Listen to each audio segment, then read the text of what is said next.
আমি কেইটামান কথাত গুৰুত্ব দিব লাগিব। আমাৰ ব্যক্তিত্ব বিকাশ হ'ব লাগিব।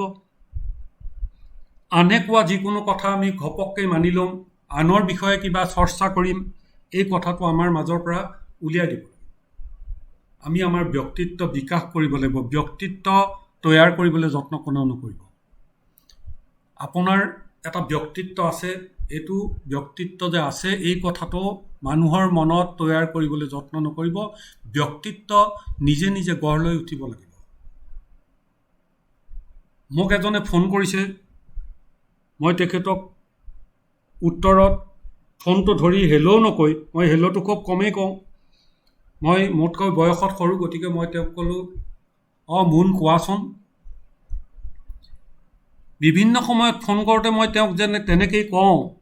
এই কথাটোত তেওঁ মোক আহি এদিন সুধিলে যে আপোনাৰ খং নুঠে নেকি? আপুনি ইমান ব্যস্ত হৈ থাকে, 15-16 ঘণ্টা আপুনি কৰ্মযুক্ত হৈ থাকে, আপোনাৰ কেতিয়াও খং নুঠে নেকি? যেতিয়াই আপোনাক ফোন কৰোঁ তেতিয়াই আপুনি এনেধৰণে উত্তৰটো দিয়ে। মই উত্তৰত তেওঁক কৈছোঁ যে তুমি এনেকুৱা কোনো কাম কৰা নাই যিটো কামে মোক খং উঠাব পাৰে।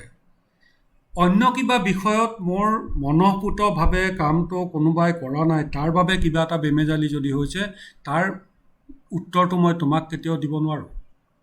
কাৰণ তুমি মোৰ সহকৰ্মী। মই এটা প্ৰতিষ্ঠানৰ সঞ্চালকৰ পদত আছোঁ আৰু তেওঁ এজন কৰ্মচাৰীৰ পদত আছে। কিন্তু মই তেওঁলোকক কৈছোঁ যে তোমালোক কৰ্মচাৰী নহয়, তোমালোক মোৰ সহকৰ্মী। ময়ো এই প্ৰতিষ্ঠানটোত কাম কৰি আছোঁ সঞ্চালকৰ পদবীত। গতিকে তোমালোক মোৰ গতে একোজন কৰ্মচাৰী বুলি নাভাবি নিজকে সহকৰ্মী বুলি ভাবিবা।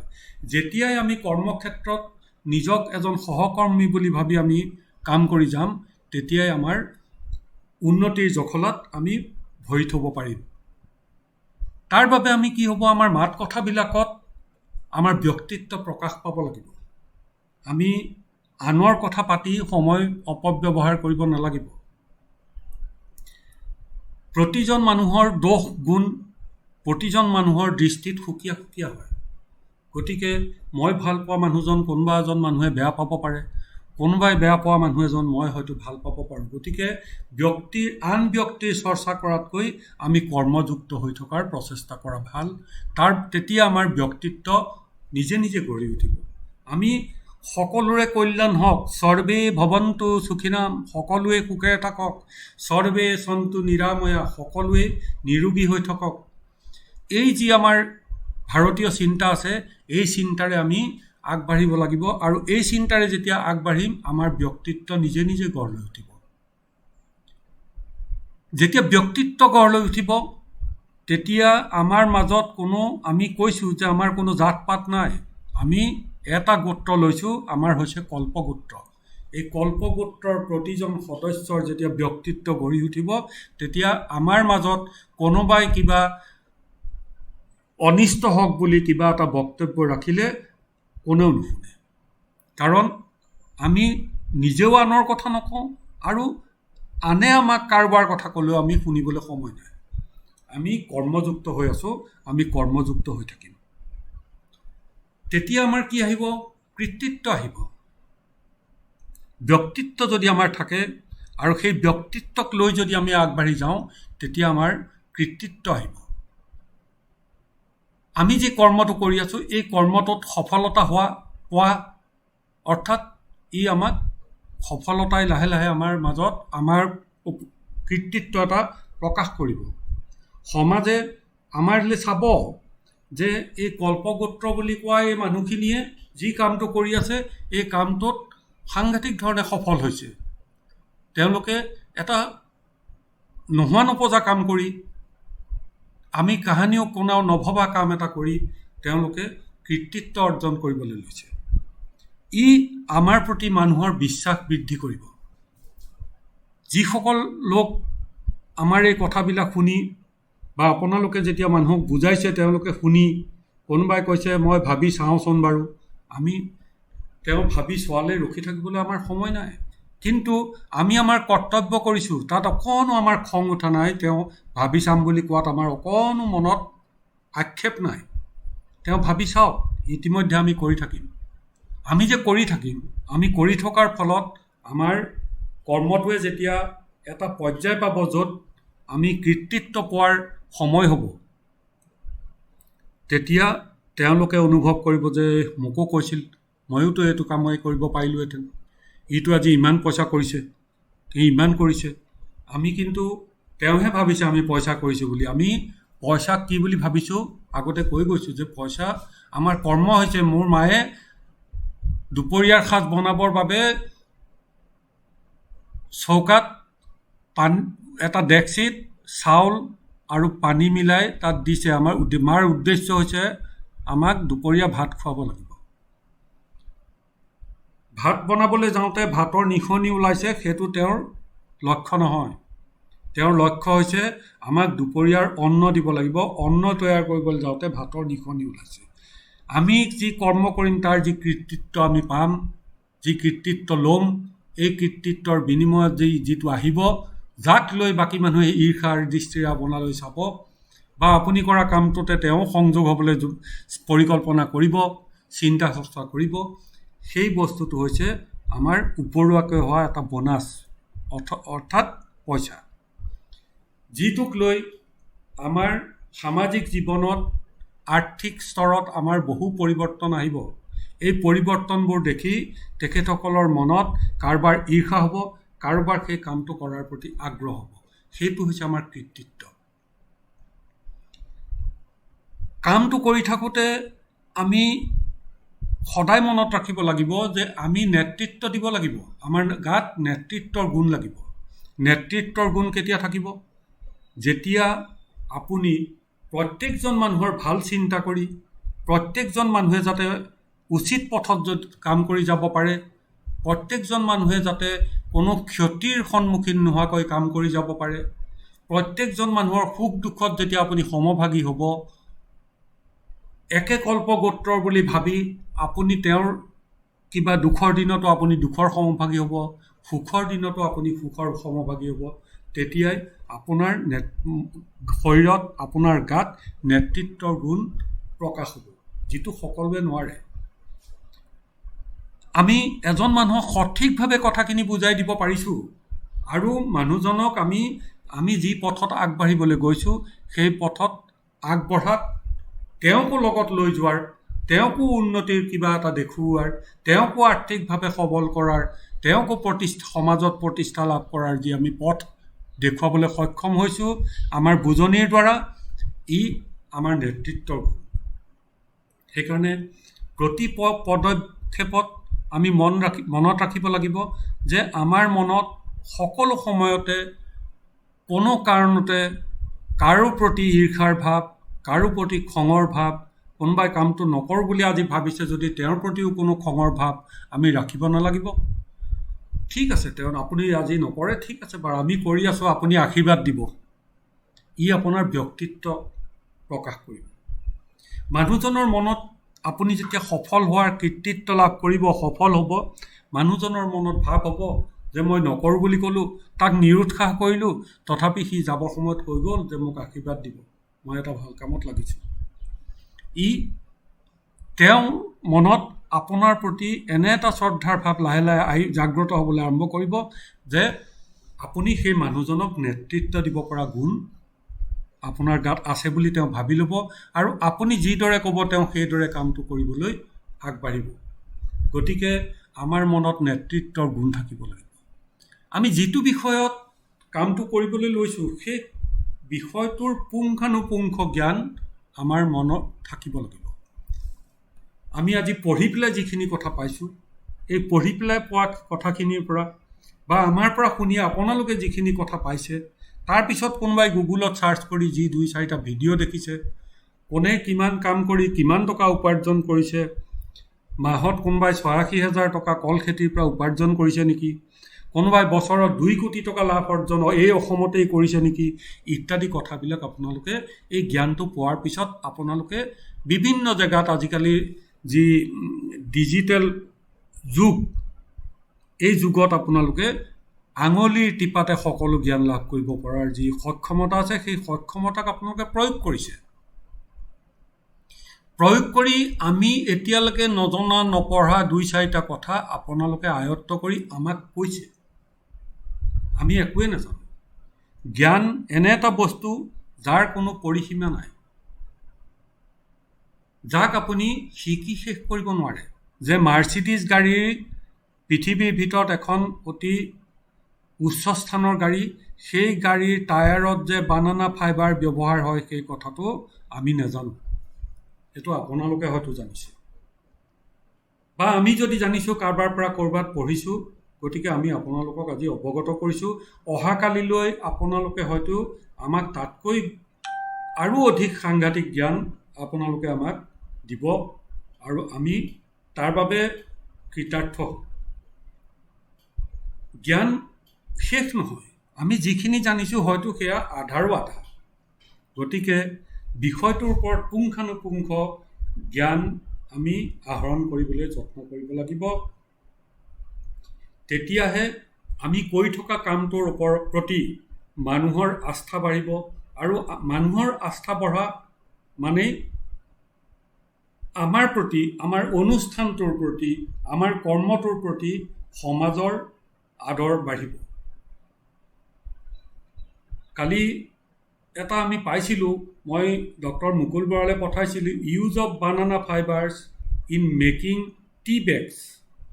আমি যে কেতিয়াবা কিছুমান ঠাইত একোটা চাহৰ টি বেগ যে পাওঁ, এইবিলাক বানানা ফাইবাৰৰ পৰা তৈয়াৰ কৰিব পাৰি। এই বেগটো tea bag paper is made primarily from abaca hemp, a product of a Philippine banana tree that is also known as Manila hemp.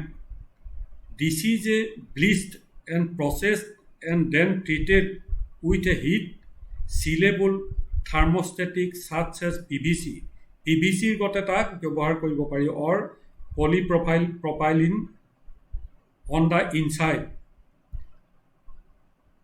কাগজৰ যে টকা যে আমি ব্যৱহাৰ কৰোঁ, এই টকা যদি বানানা ফাইবাৰৰ পৰা তৈয়াৰ কৰা কাগজেৰে বনোৱা হয়, তাক 3000 বাৰ ভাঁজ কৰিলেও সি নেফাটে।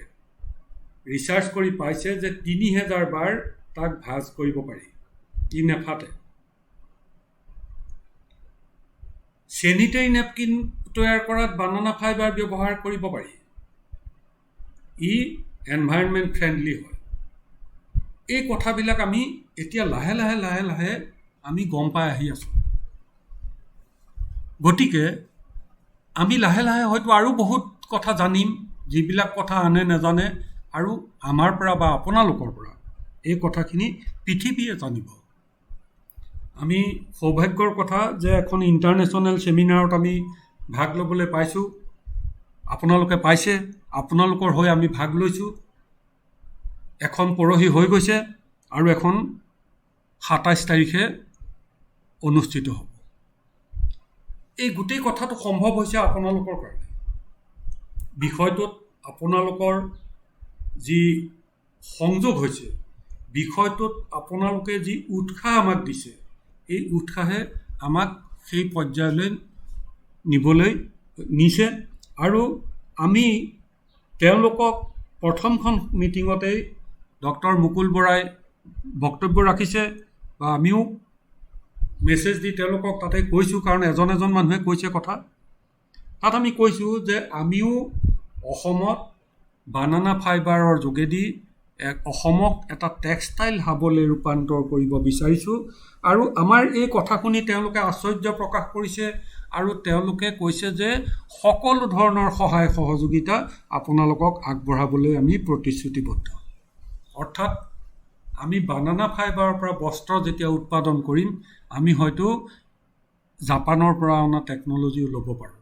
তাৰ বাবে আমাক আন্তঃৰাষ্ট্ৰীয় পৰ্যায়ৰ পৰা সহযোগিতাৰ এটা আমি পথ দেখিছোঁ। এই পথে যে চূড়ান্ত পথ এইটো আমি আজি নকওঁ, কিন্তু আমাৰ পথ দেখাৰ কামটো আমাৰ আৰম্ভ হৈছে। গতিকে আমি পজিটিভলি চিন্তা কৰিছোঁ যে আমি এটা পথ দেখিছোঁ। সেইকাৰণে বিষয়টোৰ ওপৰত আমি যি জ্ঞান আয়ত্ত কৰিম, এই জ্ঞানটো আমি যদি আমাৰ কামত প্ৰয়োগ কৰাৰ প্ৰয়াস কৰোঁ, আৰু এই জ্ঞান যে আমি প্ৰয়োগ কৰাৰ প্ৰয়াস কৰিছোঁ এইটো যদি পৃথিৱীয়ে জানে, তেন্তে তেওঁলোকে আমাক সহায় সহযোগ কৰিবলৈ আগবাঢ়ি আহিবলৈ বাধ্য। আমি দেখিছোঁ যে বিভিন্ন সময়ত কিবা এটা কাম কৰিবলৈ গ'লে আমাৰ অসমীয়া মানুহখিনিৰ এটা বা ভাৰতবৰ্ষৰ বিভিন্ন ৰাজ্যতো হৈছে তেনেকুৱা মানসিকতা যে আমি কাম এটা কৰিম বুলি এটা ভাবিছোঁ আৰু চৰকাৰৰ মানুহ আহিছে আমাৰ গাঁৱলৈ, তেওঁলোকে কথাটো ক'বলৈ নাপাওঁতে আমাৰে কোনোবা 2-4জনে সুধিছে যে আমি কি পাম, আমি কি ছাবচিডি পাম, আমি কি ডাইৰেক্টলি একাউণ্টত দিয়া আজিকালি DBT নে কি কয় এইটো কেনেকৈ পাম ইত্যাদি কথা আমি আৰম্ভ কৰিছোঁ। গতিকে যিসকল চৰকাৰী মানুহে আমাক কথাখিনি ক'বলৈ আহিছে তেখেতসকলে মূল কথাটো ক'বলৈ আমি সুযোগেই দিয়া নাই, আমি কি পাম সেইটোতে আমি গুৰুত্ব দিছোঁ। কল্পবৃক্ষৰ আমাৰ যি এই সদস্যসকল আছে তেখেতসকলৰ মনত তেনে ভাৱ এজনৰো নাই হোৱা আৰু তেখেতসকলে ভবা নাই যে চৰকাৰে আমাক কি দিব, এই কথাটো ভবা নাই। প্ৰত্যেকেই ভাবিছে যে মই মোৰ কৰ্ম কৰি আৰ্থিকভাৱে সবল হ'ম, আৰ্থিকভাৱে প্ৰতিষ্ঠিত হ'ম, আমি লাখপতি হ'ম, কাইলৈ হয়তো কোটিপতি হ'ম। কিন্তু আমাৰ লক্ষ্যটো লাখ বা কোটি নহয়, আমাৰ লক্ষ্যটো কোটিতকৈও হয়তো ডাঙৰ হ'ব, আমাৰ আকাশখনৰ সমান আমাৰ পৰিধি চিন্তাৰ। গতিকে আমি কাম কৰি যাম, তাত যি আহিব তাৰ প্ৰতি আমি কৰ্ণপাত কৰিব লগা কথা নাই। সেইকাৰণে আমি বিষয়টোৰ ওপৰত যিমান পাৰোঁ আমি জ্ঞান আয়ত্ত কৰিবলৈ যত্ন কৰিম আৰু সেই জ্ঞানৰ প্ৰয়োগেৰে আমি এতিয়ালৈকে যিখিনি বস্তু তৈয়াৰ কৰিম বুলি ভাবিছোঁ হয়তো তাতকৈ আৰু বহুত কিবা কিবি বস্তু আপোনালোকৰ যি মনলৈ আহিব, যি বুদ্ধি তাৰ পৰা ওলাব, এইবিলাকৰ পৰা হয়তো আমাৰ টেকন'লজি বহুত ওপৰলৈ যাব। কিয় যে আমাৰ ভাৰতবৰ্ষত এটা পদ্ধতি আছে যে যিটো পদ্ধতি এটা বাহিৰৰ পৰা আনি আমাক ইয়াত ইম্প'জ কৰি দিলে, ইয়াত যিটো ব্যৱহাৰ কৰি দিলে প্ৰযুক্তি, সেই প্ৰযুক্তিটোকে আমি ছুইচ দি খালি চলাব লাগে, তেনেকুৱা হ'ব নালাগে। আমি কামটো কৰি থাকোঁতে আমাৰ মনলৈ আহিল যে কলজোপা এনেকৈ কলৰ পৰা যিটো আমাৰ পানী উলিয়াব লাগে, এইটো উলিয়াবলৈ যাওঁতে যে মানুহ এজনে ঠেলি ঠেলি নি পেলাই যে কষ্ট কৰি সেইডাল পকাই পকাই যে আপোনাৰ নিজৰ শৰীৰৰ বল ক্ষয় কৰি যে পানীটো উলিয়াইছে, আমি ভাবিছোঁ যে এইটো এনেকৈ নুলিয়াওঁ, আমি ভাবিছোঁ যে এটা কম্প্ৰেছাৰ টাইপ কৰি দিম, তাক ছুইচ দিলে সি ঠেল খাই যাব আগলৈ আৰু পানীটো সম্পূৰ্ণকৈ ওলাই যাব। এতিয়া হয়তো অকণমান থাকি গৈছে, তেতিয়া থাকি নাযায়, সম্পূৰ্ণ ওলাই যাব। আৰু যিটো জাবৰটো ওলাব সেই জাবৰটো আমি যি পদ্ধতি শিকিছোঁ যে সাৰ তৈয়াৰ কৰিব পাৰি, সেই সাৰলৈ আমি লৈ যাম। কিন্তু তাত আমি পানী থ'বলৈ নিদিওঁ। পানী থ'বলৈ নিদিয়াৰ উদ্দেশ্য আমাৰ নহয়, আমাৰ বলটো ক্ষয় নকৰোঁ, আমি বলটো অন্য কামত লগাম। গোটেই কামবিলাক কৰোঁতে, গোটেই চিন্তাটো কৰোঁতে, আমি গোটেই কামত অগ্ৰসৰ হওঁতে আমাৰ মনত এটা সমৰ্পণৰ ভাৱ থাকিব লাগিব যে যি কামটো কৰিছোঁ সেই কামটোৰ প্ৰতি সমৰ্পণৰ ভাৱ আছে। মোৰ গুৰিলৈ এজন ল'ৰা আহিছিল, তেখেত গুজৰাটত কাম কৰি আছিল, টেকনিকেল মানুহ। তেখেতে মোৰ পৰা গোটেই কথাটো বুজি কৈছে যে আমি যে শ্বেয়াৰ হোল্ডাৰ হ'ম, শ্বেয়াৰ হোল্ডাৰ কেনেকৈ হ'ম? মই কৈছোঁ যে আমি শ্বেয়াৰ হোল্ডাৰ, যিসকলৰ খেতি আছে তেওঁলোকে শ্বেয়াৰ হোল্ডাৰ হ'ব, যিসকলে অহাকালিলৈ তেখেতসকলৰ মাটিত খেতি কৰিম বুলি ভাবিছে তেখেতসকল শ্বেয়াৰ হোল্ডাৰ হ'ব, যিসকলে অৰ্গেনাইজ কৰিব তেওঁলোকক আমি কৈছোঁ পালক, তাৰমানে যোনে প্ৰতিপাল কৰে তেওঁলোক পালক। তেওঁলোকে গোটেই কথাখিনি নজনা মানুহখিনিক বুজাই বঢ়াই এই কামত নিয়োগ কৰিব। আমাৰ বহুত মাটি এনেই পৰি আছে, বহুত মাটি অপচয় হৈ আছে, এই মাটিবিলাকত তেওঁলোকে কৃষি কৰ্মটো বঢ়াব। কমেও 10জন মানুহক তেওঁলোকে সংযুক্ত কৰিব, 10তকৈ অধিক হ'ব বা সেইটো আৰু ভাল। এই যে তেখেতসকলে এই কামটো কৰিব, তেখেত এজন সদস্য হ'ব। কিন্তু এনেই ক'লে নহ'ব, কামটো কৰিব লাগিব। এনেই ক'লে নহ'ব বুলি তেওঁ গম পাই গৈছে মোৰ পৰা কথাখিনি শুনি। তেখেতৰ যে সমৰ্পণৰ ভাৱ থাকিব লাগিব বিষয়টোত, আমাৰ কৰ্মটোৰ ওপৰত যে তেখেতৰ সমৰ্পণৰ ভাৱ আছে, এই কথাটো তেখেতে কৰা কামৰ বিনিময়ত আমাৰ উদ্যোগলৈ কি মাল আহিছে, উৎপাদিত কি সামগ্ৰী আহিছে আমিতো গমেই পাম। গতিকে তেখেতৰ সমৰ্পণ থাকিলেহে তেখেতে সদস্যতাটো থাকিব আৰু তেখেতৰ উপাৰ্জন বাঢ়িব। আমি এটা উদ্যোগ যেতিয়া কৰোঁ বা এটা ব্যৱসায় যেতিয়া কৰোঁ, তাৰ যিটো লাভাংশ ওলায়, আমি কোম্পানীৰ বহুত মানুহে শ্বেয়াৰ লয়। আপোনালোকে যিসকল মানুহৰ শ্বেয়াৰ লোৱা কামটো কৰে, তেখেতসকলক সুধিলে গম পাব। ইয়াতে বহি তেখেতসকলে বিনিয়োগ কৰিছে শ্বেয়াৰত, বোলে 200 টকা, ক'ৰবাত 500 টকা, ক'ৰবাত 5,000 টকা, ক'ৰবাত 10,000 টকা শ্বেয়াৰত বিনিয়োগ কৰিছে। আজি শ্বেয়াৰৰ দাম 10,000 আছিলে, অহা কালিলৈ 12,000 হৈ গ'ল। সেইটোত তেওঁ যি বেছি দিলে লাভ হ'ল, সেইটো এটা বেলেগ ব্যৱসায়। আৰু শ্বেয়াৰত ইনভেষ্ট কৰিলে কি হয়, যে সেই কোম্পানীটোৱে যিটো উপাৰ্জন বছৰটোত কৰে, সেই উপাৰ্জন কৰা টকাটোৰ পৰা তেখেতৰ অংশৰ পৰিমাণৰ ভিত্তিত লাভৰ অংশ পায়। এতিয়া এজন মানুহে শ্বেয়াৰ যে লৈছে, তেওঁৰ মানুহজনৰ শ্বেয়াৰটোৰ পৰিমাণটো নিৰ্ধাৰণ হ'ব তেখেতৰ কৃষিৰ পৰিমাণৰ ওপৰত। কৃষিৰ পৰিমাণৰ লগে লগে যিকেইজন অৰ্গেনাইজাৰ আছে, সেই অৰ্গেনাইজাৰ কেইজনৰ শ্বেয়াৰৰ পৰিমাণ নিৰ্ভৰ কৰিব তেখেতসকলে কেনেধৰণে অৰ্গেনাইজ কৰিব পাৰিছে তাৰ ওপৰত। কিমান মানুহক অৰ্গেনাইজ কৰিলে, কিমান কৃষি বঢ়ালে, তাৰ ওপৰত তেখেতসকলৰ শ্বেয়াৰৰ অংশটো নিৰ্ভৰ কৰিব। ঠিক তেনেকৈ এনেকুৱা এজন টেকনিচিয়ান আমাক দৰকাৰ হ'ল, যিজন টেকনিচিয়ান আমাৰ মাজত নাই। গতিকে আমি তেখেতক 4 লাখ 5 লাখ টকা দৰমহা দি পেলাই ৰাখিব লগা হৈছে। কিন্তু তেখেতে আমাৰ তাত কাম তেতিয়াহে কৰিব পাৰিব যেতিয়া তেখেতে আমাৰ শ্বেয়াৰ ল'ব।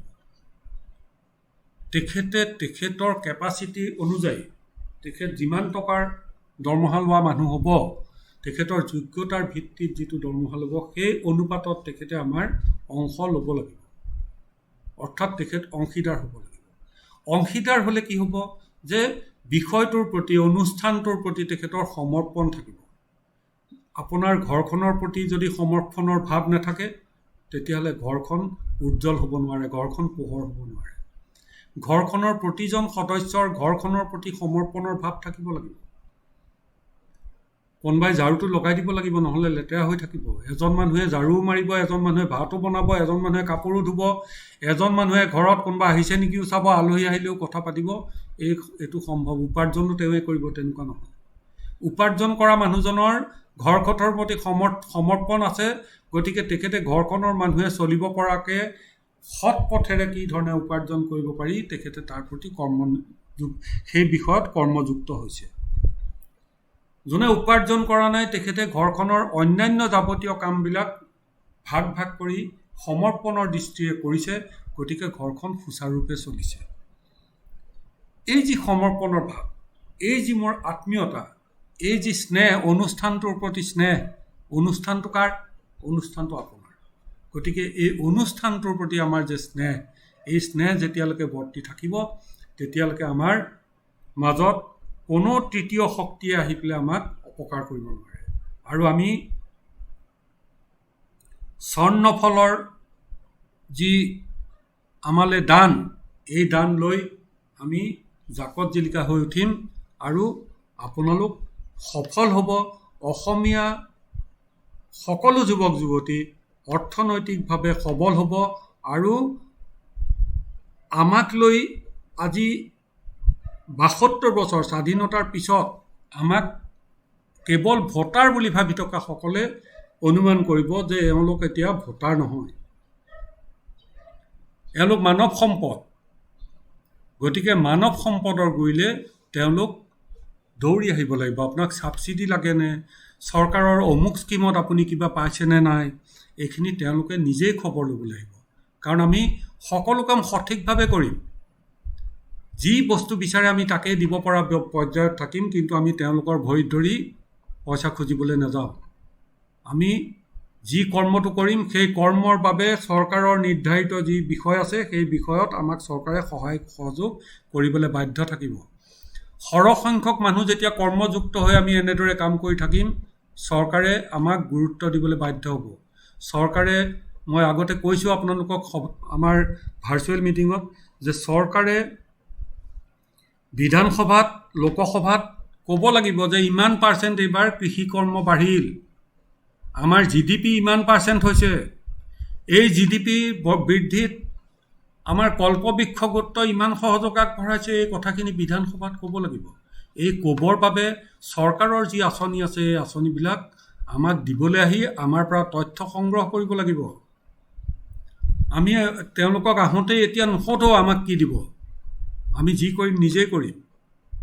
যেতিয়া দেখিব যে আমি তেনেকৈ কাম কৰি গৈ আছোঁ, তেতিয়া তেওঁলোকক যি ডাটাৰ প্ৰয়োজন হ'ব, সেই ডাটা ল'বৰ বাবে তেওঁলোক যেতিয়া আমাৰ মাজলৈ আহিব, আমাক তেতিয়া তেওঁলোকে চৰকাৰৰ কি কি আঁচনিত, এই আপোনালোকে জেনেৰেটৰ 2টা ল'লে পইচাটো কেলৈ খৰচ কৰিলে, এইটো আমাৰ ছাবচিডি আছিল নহয় চৰকাৰৰ 50%, আপুনি ছাবচিডি এটা পালে। আপোনালোকে এই মেচিনবিলাক যে কিনিছে তাৰ 50% ছাবচিডি আছিল নহয়, আপোনালোকে লোৱা নাই নেকি?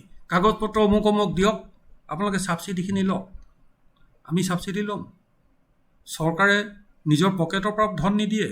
আপুনি যে উপাৰ্জন কৰিব, আপুনি উপাৰ্জন কৰাৰ বিনিময়ত, আপুনি লাখপতি হোৱাৰ বিনিময়ত আপুনি যে চৰকাৰক যি টেক্স দিব, যি ৰেভিনিউ দিব, এই ৰেভিনিউৰ বিনিময়ত আপুনি উৎপাদিত কৰা বস্তু যে বেচিব, তাত যে GST দিব, এই বিনিময়ত যি চৰকাৰে পইচা ল'ব, এই পইচাকে চৰকাৰে আমাৰ মাজত ভগায়। গতিকে আমাৰ মাজত যি পইচা ভগায়, আমি কৰা কৰ্মটোতো চৰকাৰৰ যদি আঁচনিৰ ভিতৰত আছে, তেতিয়াহ'লে চৰকাৰে আমাক ছাবচিডি দিবলৈ বাধ্য। আমি তেওঁলোকৰ কাৰো ভৰিত পৰিবলগীয়া কথা নাই তাত। সেয়ে এই গোটেই কথাবিলাক নিৰ্ভৰ কৰিব আমাৰ কৰ্মটোৰ প্ৰতি সমৰ্পণৰ ভাৱ থাকিব লাগিব। আমি প্ৰত্যেকজন কল্পবৃক্ষৰ লগত জড়িত কল্পবৃক্ষৰ গোত্ৰৰ প্ৰতিজন উদ্যোগীয়ে নিজৰ বুলি আমি কাম কৰিব লাগিব। তাৰ বাবে আমি যিহেতু আমি সকলো অংশীদাৰজনৰ মনত মোৰ ঘৰখনৰ কিবা ক্ষতি হৈছে নেকি, এই কামটো কৰিলে মোৰ ঘৰখনৰ কিবা ক্ষতি হ'ব নেকি, এই বিষয়টো মোৰ মনলৈ তেতিয়া আহিব যেতিয়া মোৰ ঘৰখনৰ প্ৰতি সমৰ্পণ থাকিব। কেলৈ মই ভাবিছোঁ যে এইখন মোৰ ঘৰ। ঠিক তেনেকৈ আমি যি কামটো কৰি আছোঁ, এই কামটো মোৰ কাম, আমাৰ সকলোৰে কাম। মোৰ মানে আপোনালোক চব মিলি মোৰ, এই মোৰ কামটো কিবা ক্ষতি হ'ব এনেকুৱাকৈ কৰিলে, গতিকে মই এনেকৈ নকৰোঁ। চৰকাৰে বিভিন্ন জেগাত বিভিন্ন উদ্যোগ পাতে। আমি দেখি আছোঁ জাগিৰোড পেপাৰ মিল, আমি দেখি আছোঁ জাগিৰোডৰ স্পান মিল, আমি দেখি আছোঁ জাগিৰোডৰ পলিটেক্স, আমি দেখি আছোঁ ৰঙিয়াৰ এপল বস্ত্ৰ উদ্যোগ, আমি দেখি আছোঁ যোগীঘোপাৰ অশোক পেপাৰ মিল,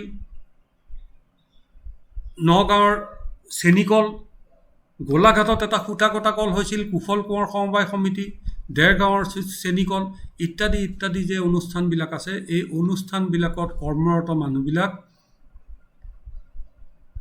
এই যিসকলে তাত কৰ্ম কৰি আছিল, সেইসকলৰ মনত সমৰ্পণৰ ভাৱ যিহেতু জাগ্ৰত নহ'ল, তেনেকুৱা যিহেতু ব্যৱস্থা চৰকাৰৰ নাই, গতিকে প্ৰত্যেকেই নিজৰ নিজৰ পেটৰ চৰ্বি বঢ়োৱাত যিহেতু আগভাগ ল'লে, চৰকাৰৰ বিভিন্ন মানুহবিলাকেও ল'লে। চৰকাৰে বিভিন্ন সময়ত কোনো অভিজ্ঞতা নথকা অজ্ঞ মানুহ কিছুমানক এই ব্যৱসায়িক অনুষ্ঠানবিলাকত বৰমূৰীয়া পাতি দিলে।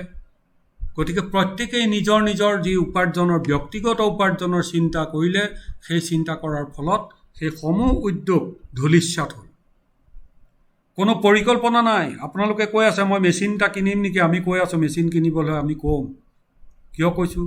আমি আগতে কৈ গৈছোঁ যে চৰকাৰে যেতিয়া দেখিলে যে অসমত বঙাইগাঁও BRPLত পলিয়েষ্টাৰ ফাইবাৰ উৎপাদন হৈছে, গতিকে ই অসমৰ বস্ত্ৰ উদ্যোগৰ বাবে এটা সম্ভাৱনাপূৰ্ণ বিষয়।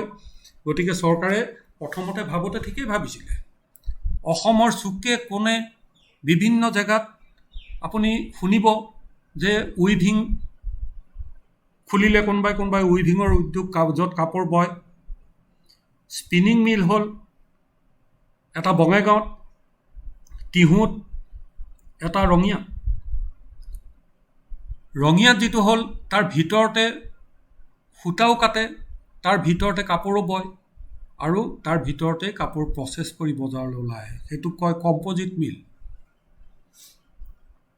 কিন্তু আছাম ষ্টেট টেক্সটাইল কৰ্পৰেশ্যনে যিটো পাতিলে,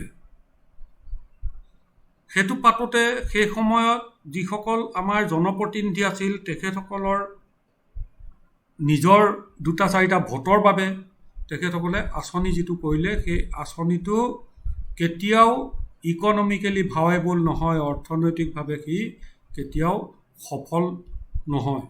কিয়? সূতা বনাই টিহুত, তাৰ পৰা 200 কিলোমিটাৰ 300 কিলোমিটাৰ গৈ নগাঁৱত তেখেতসকলে কাপোৰ ববলৈ সূতা দিয়ে। কাতিমাৰীত এটা বয়ন বিভাগ খুলিলে। বয়ন বিভাগত কাপোৰ বৈ পেলাই তাৰ পৰা আকৌ 300-350 কিলোমিটাৰ গাড়ীৰে আনি পেলাই কাপোৰটো দিবহি ঘগ্ৰাপাৰ নলবাৰীত। তাত প্ৰচেছ হাউচ খুলিলে। তাৰ পৰা কাপোৰ গৈ যেতিয়া বজাৰ পাব, 30 টকাৰ কাপোৰটো 60 টকাটো নহ'ব। 30 টকা মিটাৰৰ কাপোৰ 60 টকাটো বেচিব নোৱাৰিব। কোনে কিনিব?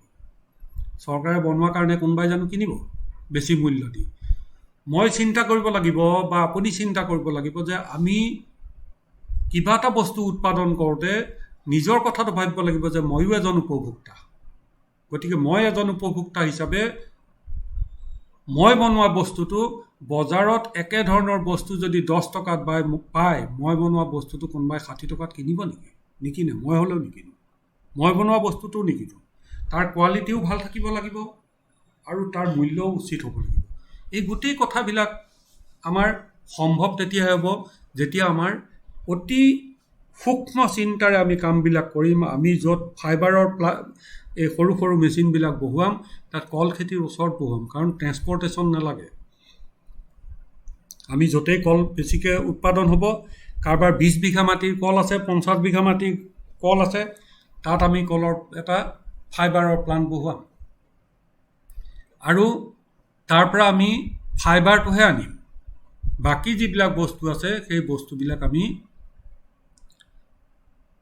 চেণ্ট্ৰেলি আমি বিভিন্ন জেগাত মাৰ্কেটিং কৰাৰ ব্যৱস্থা কৰিম। ডক্টৰ মুকুল বৰা ছাৰে মাৰ্কেটিং সম্বন্ধেও বিভিন্ন লগত যোগাযোগ কৰি আছে। আমাৰ যিবিলাক উৎপাদিত বস্তু হ'ব সেইবিলাক যোগাযোগ কৰি আছে। আমি প্ৰচেছ হাউচ কৰিম। তো প্ৰচেছ হাউচ যেতিয়া কৰিম, আমাৰ এই কলৰ পৰা হ'ব পৰা বিভিন্ন যি খোৱা বস্তু উৎপাদন হ'ব, তাৰ বাবে যি আমাৰ খাদ্য বস্তু তৈয়াৰ কৰা যি উদ্যোগ হ'ব, সেই উদ্যোগ হয়তো অসমৰ 2টা বা 3টা জেগাত হ'ব। কাৰণ তাত বিশেষ গুৰুত্বপূৰ্ণ কথাটো হ'ল যে আমি বজাৰত ফেৰ মাৰিব লাগিব আৰু ফেৰ মৰাৰ বাবে তাৰ যাতায়তী ব্যয় কম হ'ব লাগিব। যাতায়তী ব্যয় কম হ'ব লাগিব, সুচল যাতায়াতৰ পথ থাকিব লাগিব আৰু কৰ্মনিযুক্ত মানুহবিলাক যিবিলাক থাকিব, যিবিলাক হ'লেও যদিও আমাৰ শ্বেয়াৰ হোল্ডাৰ হ'ব, সেই মানুহবিলাকৰ আমি যি ব্যয় হ'ব মানুহবিলাকৰ বাবদ, সেই ব্যয় আমাৰ সমৰ্থনযোগ্য হ'ব লাগিব। উদ্যোগটোৰ উৎপাদনৰ লগত সংগতি থকা হ'ব লাগিব। গতিকে সেই কৰ্ম কৰিব পৰা মানুহ সেই স্থানত থাকিব লাগিব। আমি যদি 100 কিলোমিটাৰ দূৰৰ পৰা মানুহ আনিব লগা হয়, তেতিয়াহ'লে আমাৰ ব্যয় বাঢ়িব। গতিকে তেনে জেগাত হ'ব লাগিব য'ত সংযুক্ত কৰিবৰ বাবে আমাৰ মানুহৰ অভাৱ নহয়, য'ত আমাৰ যাতায়াতৰ সুচল পথ আছে, আছে, য'ত আমাৰ বিজুলীৰ যোগানৰ ব্যৱস্থা আছে, য'ত পানীৰ সুন্দৰ ব্যৱস্থা আছে, কিন্তু বানপানীত উটি নাযায় ইত্যাদি কথাবিলাক চাই আমি স্থান নিৰ্ণয় কৰিব লাগিব। আৰু সেইটো আমি সকলোৱে মিলি সিদ্ধান্ত ল'ব লাগিব।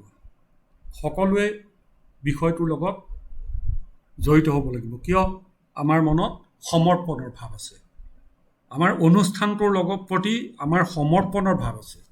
আমি বিষয়টোৰ লগত আমাৰ নিজৰ বস্তু আমি ক'ত কৰিলে ভাল হ'ব, এই কথাটো সিদ্ধান্ত লোৱাত আমাৰ মনত এটা আত্মীয়তাৰ ভাৱ আছে।